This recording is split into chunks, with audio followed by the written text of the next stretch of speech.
អាហារមួយណាដែលបើសុខភាពខ្លាំងជាងគេហើយមានសារធាតុចិញ្ចឹមច្រើនជាងគេក្នុងចំណោមអាហារដទៃ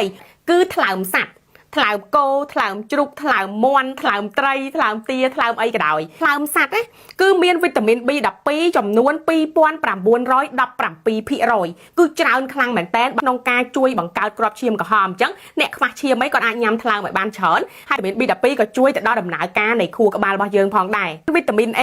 104%អ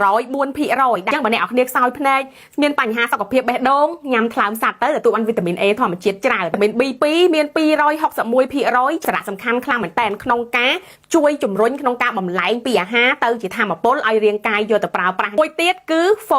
folate មាន63%ដល់កោសិការបស់យើងហើយនឹងជួយដល់ DNA របស់យើងជាតិដែកមាន36%ដែលជាតិដែកគឺមានសារៈសំខាន់ខ្លាំងមែនតើក្នុងការជួយដឹកនាំអុកស៊ីសែនទៅគ្រប់កន្លែងទាំងអស់នៃរាងកាយរបស់យើងគឺ copper មាន1578%ដែលវាដើរតួជាអេនហ្សែមដើម្បីរក្សាតុល្យភាពធម្មពលនៅក្នុងរាងកាយរបស់យើងជួយឲ្យជាតិដែកដែលមាននៅក្នុងរាងកាយយើងធ្វើដំណើរការបានល្អមានដំណើរការល្អ